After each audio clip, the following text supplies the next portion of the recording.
Oke, kita akan menuju ke Bromo dari rumah naik Mio. Semoga jalan lancar. Semangat.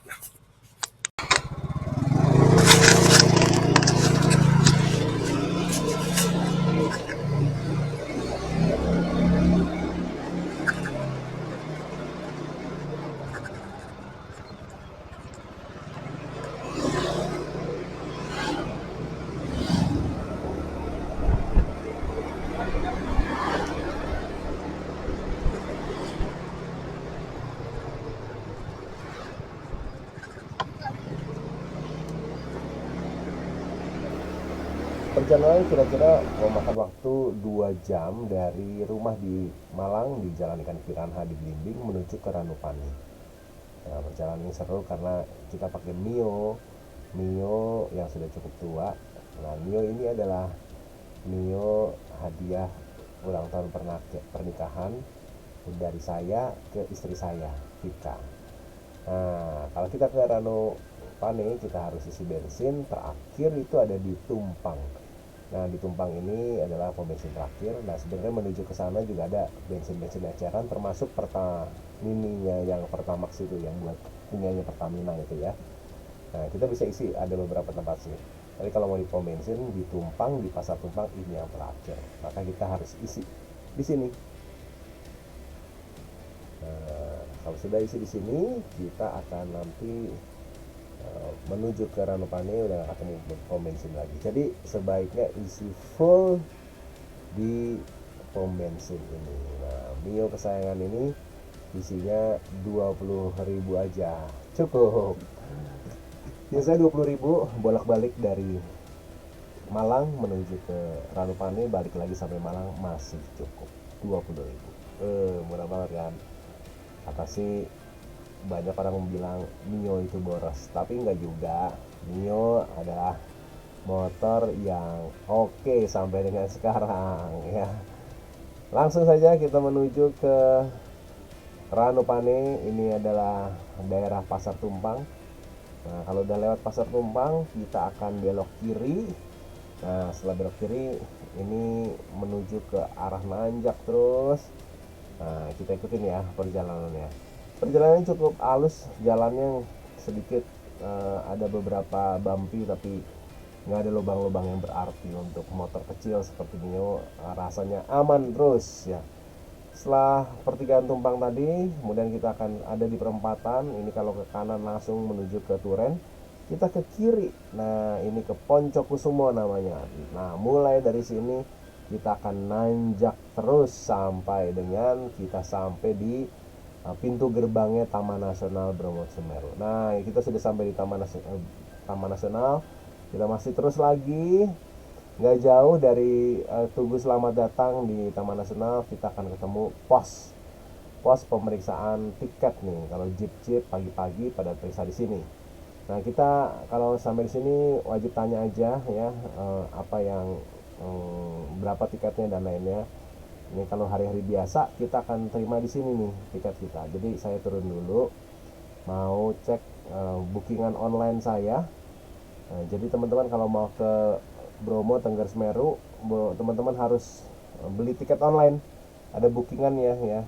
Jadi ada kuota kunjungan per hari itu kira-kira 600 orang ya kalau nggak salah ya. Nah, kita akan dapat QR dan lalu kita akan minta. Nah, di sini tunjukin ke petugasnya. Nah, karena ini hari Lebaran, ternyata ketika ditunjukkan di sini ternyata bergantung kunjungannya ya. Kalau mau melintas saja nggak perlu, tapi kalau mau Bromo ternyata nanti ada pos di depan Oh, satu yang lagi. tiket itu mana, Pak?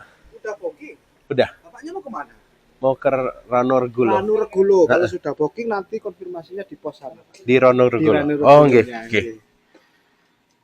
Sampai jam berapa, Pak? Sampai jam 5 biasanya. Jam 5 ya? Oh, nggih, nggih. Sun nggih, Pak. Oke, hati-hati. Nggih.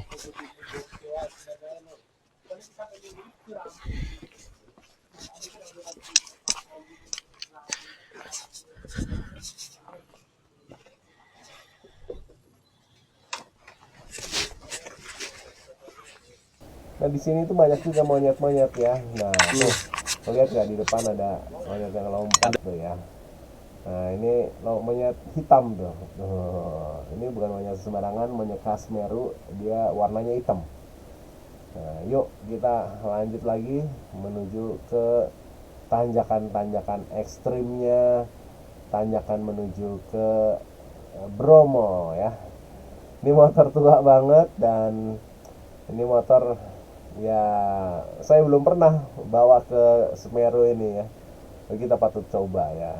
Jalanannya kecil, udara dingin, kanan kiri jurang, tapi kalau teman-teman yakin ya menyenangkan sekali untuk bawa Mio menuju ke Bromo Tengger Semeru ini. Berkelok-kelok, ada banyak petunjuk jalannya, asiknya, ada juga cermin-cermin begitu untuk tikungan-tikungan, jadi aman sekali. Asal teman-teman hati-hati juga.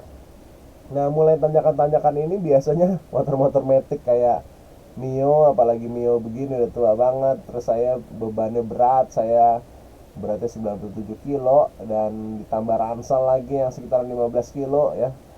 Wah, mulai-mulai itu biasanya ketika udah mau nanjak-nanjak ini udah mulai-mulai berat nih ya perjalanan kita. Jadi jalannya udah mulai pelan-pelan begitu. Harus hati-hati karena stamina motor penting banget ya, karena ini terus dipanteng, koplingnya itu maksudnya kopling CVT-nya itu harus udah cukup baik ya supaya nggak selip. Kadang kita harus bantu pakai kaki nih ya. Aduh sorry ya kameranya jadi turun naik karena saya lagi bantuin pakai kaki nih ya supaya bisa tetap jalan nih. Lalu saya karena udah nggak kuat banget saya coba zigzag ya supaya motor ada beban traksinya lagi, mulai lagi ya. Kadang saya harus turun nih, saya lagi turun aduh, tapi ternyata Mio masih kuat juga. Terus kita nggak perlu turun ternyata. Dan ya ini saya bantu pakai kaki dan terus tapi masih bisa jalan terus ya. Sel pelan-pelan, gasnya jangan dipaksa, jadi ada selah sisa jangan dipolin ya. Karena dari situ sebenarnya ketika naik itu tuh CVT-nya bekerjanya dengan kekuatan situasi yang nggak perlu digas, gasnya nggak perlu dipolin ya. Nah kita sampai kalau ini nih tanjakan akan berakhir nanti di sampai dengan Bromo Hillside, restoran yang di atas itu yang mahal gitu ya. Nggak berapa lama dari situ kita akan masuk ke Desa Ngadas. Desa Ngadas ini desa terakhir sebelum kita masuk ke Bromo Hillside di lautan pasir yang kelihatan itu. Nah di Desa Ngadas ini ada tanjakan yang ekstrem juga nih, ini juga berat juga.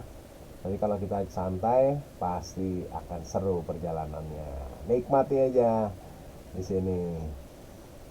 Inilah pintu gerbang Desa Ngadas. Kita akan segera masuk dan di Ngadas ini ada satu komunitas unik ya karena Tengger itu dikenal dengan Hindu Tengger. Tapi ternyata di Ngadas itu ada Buddha Tengger ya. Jadi ini komunitas Buddha di sini. Di agama dari penduduk desa Ngadas itu Buddha Tengger ya, Buddha yang punya sinkretisme dengan kejawen ya begitu. Jadi ini kita masuk gerbang ini nanjak terus. Nah yang menarik dari Buddha di Tengger ini mereka juga vegetarian. Mereka beribadah, ada viharanya. Nanti kita akan lewat sebelah kanan nanti akan ada. Dan kalau dimakamkan ya mereka akan arah makamnya itu ke Gunung Semeru. Nah, sebelah kanan saya itu ada makam dari ya. Nah kita akan naik terus, nanti kita akan lihat di sebelah kanan ada viharanya. Nah viharanya ini di dalamnya ada patung Buddha Gautama tentunya sebagai Buddha. Tapi juga ada satu patung yang bersebelahan dengan Buddha Gautama adalah patung Semar. Wah gitu. Ada rumah Semar juga di sini. Jadi itu yang menjadi kekhasan mereka menggabungkan antara Buddha dan agama Jawa mereka ya sebenarnya. Semar itu adalah salah satu yang cukup kental sekali dan mereka menyatukan itu jadi ada sebuah ibadah penyatuan dari Buddhisme dan kejawen ya, agama-agama tradisionalnya Tengger begitu. Ini masih nanjak terus saja. Di Ngadas ini banyak sekali homestay murah-murah dari 50.000 Teman-teman kalau kemalaman jangan dipaksa ke atas ya, lebih baik ke homestay sini 50.000 udah bagus banget dan nyaman banget, bersih, karena ada program pemerintah pada zaman Pak Jokowi itu yang support rumah-rumah untuk jadi homestay. Mereka dapat dana begitu. Nah ini nih, ini adalah viharanya nih. Di sebelah kanan ini ada rest area. Nah setelah rest area ini, nah ini nih yang sebelah kanan ini ada viharanya. Kalau teman-teman mau singgah di situ boleh banget ya. Dan di situ ada patung Buddha Gautama, lalu di sebelahnya ada Semar. Kita terus perjalanan nggak jauh dari sini, kira-kira 10-an menit begitu ya. Kita akan sampai di Bromo Hillside. Stamina motor harus kuat. Mio saya juga ini kuat nih. Dan akhirnya setelah hampir 10 menit ya, dengan kelok-kelokan, dengan tanjakan-tanjakan curam, kita masuk ke kawasan yang penting banget. Kita akan nanti masuk ke daerah tempat singgah istirahat yang cantik dan ciamik banget, yaitu Bromo Hillside. Nah inilah akhirnya. Wah senang banget bisa sampai di Bromo Hillside. Ini jeep-jeep yang istirahat semua. Banyak juga kendaraan-kendaraan biasa. Kendaraan biasa bisa sampai di sini ya. Bromo Hillside ini sebelah kiri itu. Nah inilah lautan pasir Bromo sudah kelihatan ya. Biasanya di sini kita singgah dulu untuk foto-foto dan kita bisa menikmati istirahat dulu. Ada tukang bakso di sini murah, 10 sampai dengan 15.000 ya. Kita istirahatkan motor dulu ya. Kita mau periksa. Nah, buat teman-teman yang turun ke Bromo harus periksa tiketnya di sini ya. Jadi nanti diizinkan nggak tuh dengan kendaraannya, dengan stamina kendaraannya, karena untuk mendukung pariwisata warga lokal juga. Jadi motor, mobil jangan nggak sembarangan diizinkan ke sebelah kiri itu ya, ke lautan pasir. Tapi karena kita mau ke Ranupane, jadi kita nggak ke bawah, tapi kita akan ke kanan dan terus ke Ranupane. Kalau di sini wajib foto dulu karena menandakan ketangguhan motornya sudah teruji. Bisa nanjak sampai dengan Bromo Hillside. Wah, mantap nih Mio kita. Sampai dia di Bromo Hillside. Nih lautan pasir. Nah di balik punggungan gunung itu ada Bromonya. Ya. Setelah foto-foto sebentar, kita lanjut lagi ya. Lanjut lagi. Kira-kira sekitaran 15 sampai 20 menit kita akan sampai di Ranupane. Tinggal nanjak sedikit, lalu turun. Turun terus sampai dengan Ranupane ya. Kita lanjut lagi. Gak lama kok, jalanannya juga terus bagus sampai masuk nanti di kampungnya di Ranupane. Mulai ada beberapa jalan cor-coran, jadi agak gerajul-gerajul ya. Nah, tapi itu kotanya udah tertata ya, kampung itu udah, Ranupane udah tertata ya, bagus banget karena banyak pengusaha-pengusaha sayur di sana tuh ya. Nah kita akan ngadepin jalan masih kelok-kelok, tanjakan tapi nggak banyak, dan akhirnya kita akan sampai di Ranupane. Ranupane udah bagus banget ya, udah ada tempat campingnya yang teratur, dan inilah kampung Ranupane, desa Ranupane yang rumah-rumahnya bagus-bagus ya, keren-keren. Nah itu kita ketemu pos ini, belok kanan. Oh ya, ambil kanan aja terus ya. Nah kita terus lagi, ini udah di kampungnya, lihat kampungnya ada trotoarnya kan, keren ya, ada trotoarnya loh ya. Dan akhirnya kita sampai di Ranupane. Ini kalau terus masuk ke parkiran, tapi kita akan lapor dulu ke pos pemeriksaan Ranupane di atas nih. Buat yang mau ke naik Semeru juga di situ nanti kita akan lapor. Buat yang mau ke Ranu-Regulo juga lapor di situ. Dan yang kedua nanti pemeriksaan tiket di tempat Ranu-Regulonya ya. Nah, jadi ini kita akan menuju ke pos pemeriksaan tiket di Ranupane supaya kita bisa dapat konfirmasi ya. Ingat sekali lagi teman-teman, kalau ke Bromo Tengger Semeru kita harus booking dulu online ya.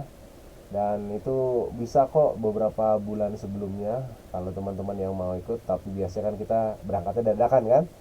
Nah dadakan biasanya ada kuotanya, jadi jangan sampai kehabisan. Kalau udah kehabisan kita nggak bisa akses lagi. Kita harus cari tanggal lain yang kuotanya masih ada. 600 orang per hari ya, itu kuota yang diberikan.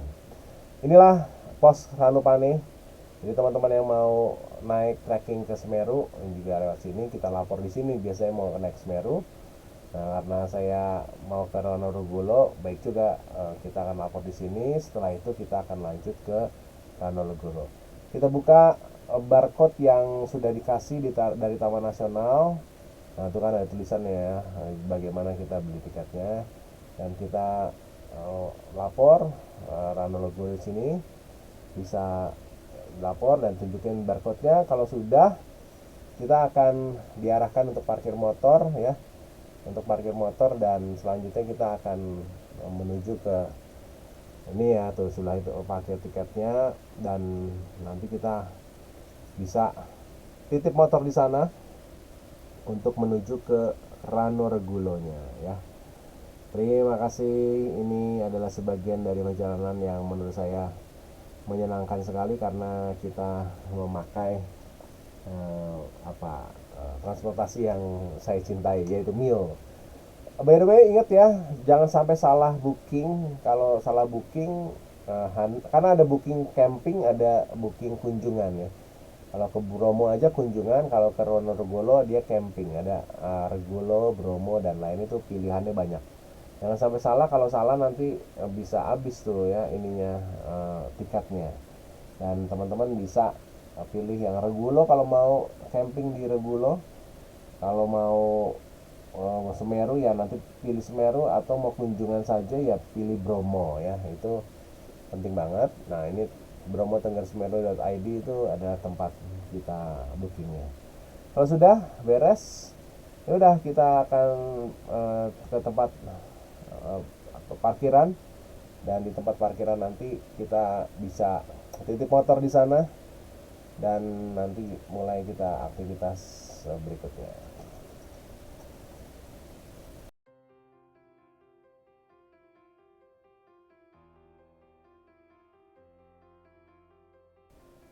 Ya, akhirnya kita akan kembali ke lapangan parkir, dan di sana kita akan titip motor untuk kita akan nginep di Regolo ya.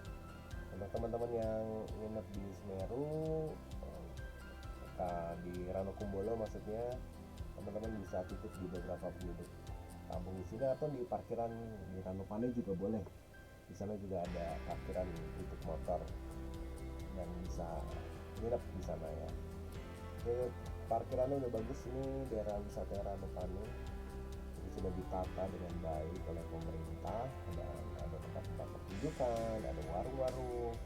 Jadi yang terpenting ada toilet ya, enak. Jadi kalau kita habis camping dan lain, kita mau mandi dulu juga bisa di sini. Demikianlah kali ini perjalanan dari Malang ke Ranupane. Semoga menjadi informasi yang bagus. Enjoy the trip. Iya. Ranonegoro. Iya, Camp ya. nggih. Tapi nanti Pak masih nunggu Pak. Parkir mana Pak?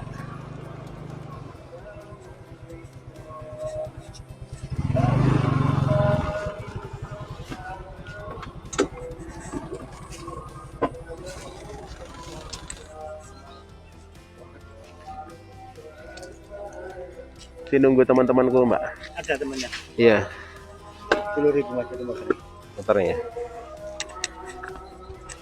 Berapa semuanya? Ada berlima lagi. Kalau camp Regolo lewat mana Pak? Ini jalan ini Paping ini langsung muter Danau Ranupane. Tur. Di sana langsung ambil yang di Ada posnya kah? Hah? Bayarnya mana? Tapi udah booking online. Udah. Nanti di sana lama. Tinggal tunjukin. Oh nggih.